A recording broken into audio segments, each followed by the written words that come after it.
Sigríður, þú ert... Nei, ég get ekki, já. Ég ætlaði að spyrja þér skynsemi.is, undirskriftasöfnun sem þið standið fyrir þessi efnis að rjúfa aðildarviðræðurnar við ESB. Eru undirskriftirnar að hrúgast inn? Já. Heyrðirðu það? Já. Nei, ég ætlaði bara að segja til þessari ræðu, ég get ekki tekið undir þennan veruleika sem blasir við Jóni, ég hef ekki orðið vör við það að þetta sé rök til dæmis andstæðinga ESB að hér sé allt svo frábært, heldur hafa menn verið að benda á það að ástand í Evrópu er síst skárra. Að ástandið sé verra það. Já.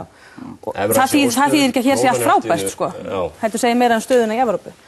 En hvað varðar þessa undirskriftasöfnun? Jú, þá er það rétt að það er hópur manna sem að telur á kröftum íslenskra stjórnvalda sé betur varið í dag heldur en á þeim vettvangi sem að ríkisstjórnin hefur ákveðið að leggja öll sín lóð á í dag og hefur tjaldað miklu til bæði fjármagni og mannafla í stjórnsýslunni til þess að í þessum aðildarviðræðum og í þessum hópi er auðvitað fólk úr öllum flokkum og er á móti Evrópusambandinu á mismunandi forsendum alls ekki og þannig að menn eru ekkert sammála það en menn eru þó sammála nokkur atriði og meðal annars það að það beri að leggja til þessi aðildarviðræður í ljósi þessa mikla kostnaðar, í ljósi þess að Evrópusambandið sjálft á í miklum vanda og það eru miklar breytingar fyrirhugaðar og fyrir sér í Evrópusambandinu á næstu misserum og í því ljósi telja menn rétt og fyrir síðan kannski utan það að meirihluti þjóðarinnar vill ekki gangi í Evrópusambandið samkvæmt skoðanakönnunum, ítrekuðum skoðanakönnunum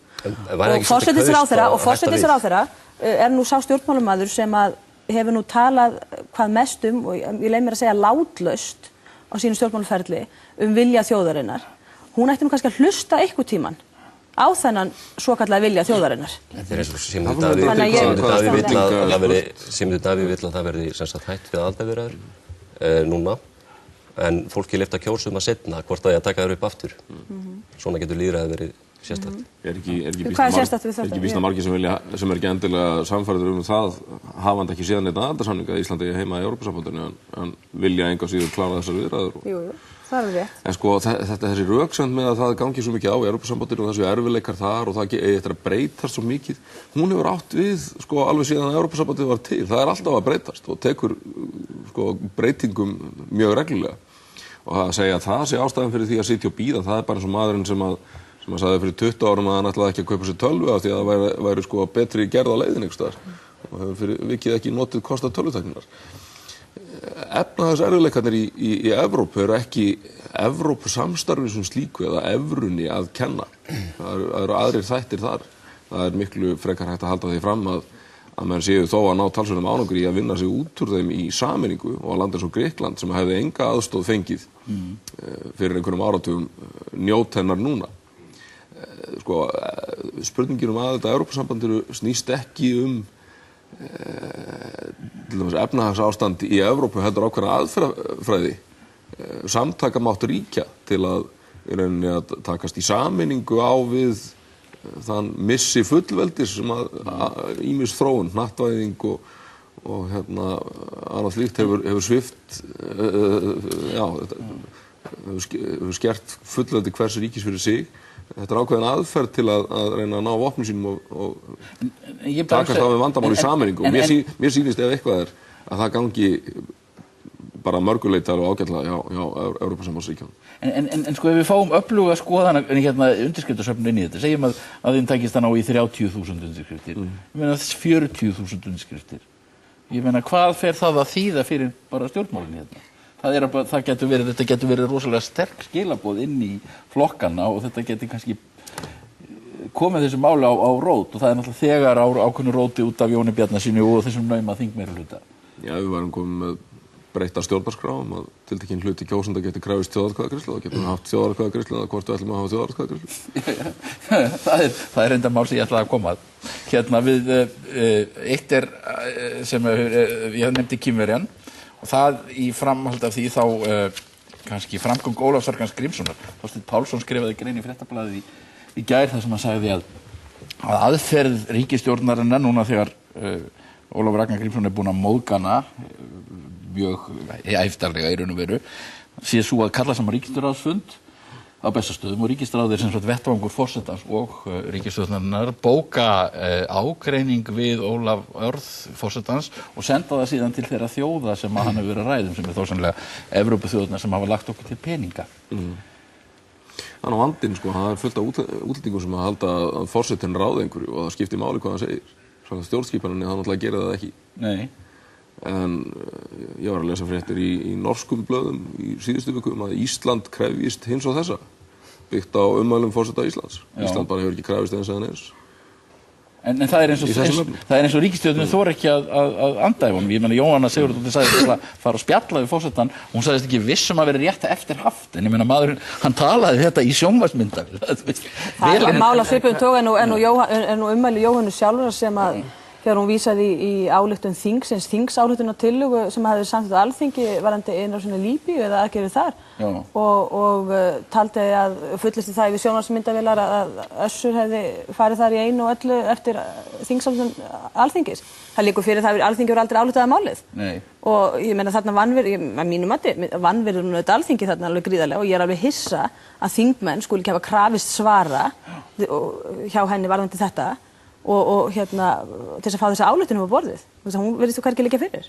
Þetta er svona álíka sko þegar að ég held að Jóhanna byrja á því að svara þessu að hún fyrir að hamast í Ólafi fyrir. Þetta er svona kannski einhver skortur á undirbúningi og slæmar upplýsingar. Forsætisráðherrann hefur alveg aflað sér en hún náttúrulega ekki að ganga gegn stjórnskipaninni eins og mann hafa skilið það. Eins og forsetinn gerir aftur og aftur og kannski eru viðbrögð ríkisstjórnarinnar að sumu leyti skiljanlega að bara láta eins og þau hafa ekki heyrt þetta. Hvernig á hún að fást við þetta? Nei, það er spurning. Er ekki frekar augljóst að Þorsteinn Pálsson er situr á sínum hól sem hann segir vera með besta útsýni í heimi?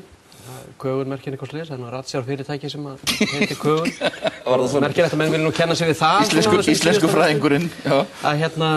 Er ekki Þorsteinn Pálsson bara að stríða ríkisstjórninni? Hún getur, ég meina, hvað tilgangi á það að þjóna að bóka einhver mótmæli gegn Ólafi Ragnari sem er valdalaus maður, valdalaus stjórnarathöfnum.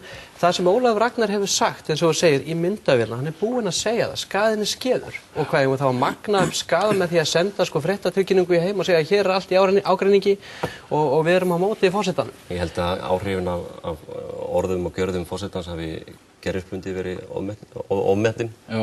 Það hafa komið heimsendarspár eins og þegar hann tjáði sig að nú væri eldgos að hefjast. Steingrímur J fór gegn honum þar og sagði að hann væri efnislega að hann væri að eyðileggja fyrir ferðaþjónustunni. Svo koma bara fleiri og fleiri ferðamenn og allt þetta talans virðist vekja meiri athygli á Íslandi. Þetta kostar nú vinnu, sko. Utanríkisþjónustan má ekki vera að því að tala við ESB af því hún er svo upptekin við að leiðrétta forsetanum. En skiptir það kannski meira máli heldur en sko að kalla saman einhvern ríkisráðsfund. Ég held að Jóhanna Sigurðardóttir ráði nú alveg við það að tala við Ólaf Ragnar og gera við hann athugasemdir, telji hún ástæðu til þess, kannski best bara að hundsa kallið. Ólafur Ragnar samt er engin vitleysingur, hann veit alveg hvað hann er að gera. Hann er búinn að vera í þessu lengur en ég hef verið til. En mér langar til þess að vita, sko, eins og ég sagði hann, sko, skaðinn er skeður. Ólafur Ragnar er búinn að tala. Og ég held að við myndum bara magna skaðan, sko, ef einhver er með því að fara eitthvað að gera meira málu þessu. Hvað gengur honum til? Er hann að hugsa sko, hag lands og þjóðar? Eða er hann að hugsa sjálfan sig í núinu, sjálfan sig í sögubókunum. Ég er ekkert búinn að gleyma því þó að margir séu búin að gleyma því að það er ekkert langt síðan Ólafur Ragnar bauð útrásarvíkingum að halda blaðamannafundi á Bessastöðum. Meira að segja þeim mönnum sem að tóku elsta almenningsstjórnarfélag landsins og setti það á hausina á mettíma. Það voru enda Kínverjar þar. Það hefði keypt frystigeymslu í Kína í Heimskip og fengið að halda blaðamannafund á Bessastöðum. Hann bara opnaði húsið fyrir útrásinni, algjörlega. Og vill hann nú að við gleymum því og er svona að reyna að vera svona bjargvættur dagsins. Mér finnst skipta máli að fá að vita það, sko, þegar hann kemur aftur og aftur og aftur og segir ég gerði þetta og sjáuði nú ég hafði rétt fyrir mér. Þegar hann neitar að skrifa undir lög er það vegna þess að hann tók efnislega afstöðu til málsins sem hann segist ekki hafa gert fyrirfram en segir eftir á sjáuði hvað ég hafði rétt fyrir mér. Það er áhugavert að hann virðist vera komin svona með nýjan stuðningsmannahóp. Það er að segja að það eru stuðningsmenn stjórnarandstöðuflokkarnir núna sem að vilja helst sjá að hann fari í framboð aftur. Já. Ég held að skipti ekki máli hvað forsetinn er að hugsa eða hvaða ásetningan hefur eða hvaða eiginleika hann hefur, hvort að hann sé hégómagjarn eða athyglisjúkur eða slíkt. Það skiptir máli er það sem hann efnislega að tala um. Hann að tala um að erlent vald hafi beitt sér gegn Íslandi. Það náttúrulega alveg rétt hjá honum. Og ég held að það sé ágætt að forsetinn hafi málfrelsi. Já. Eins og aðrir. Hann hafi rétt til þess að bulla eins og hann gerir þetta stundum. Já. Þannig að eins og ég segi, sagan sýnir þetta hefur ekkert haft sérstaklega slæmar afleiðingar að hann sé að tala svona. Og ég held að það sé hálfgeitt tíma að vera að setja út á þetta.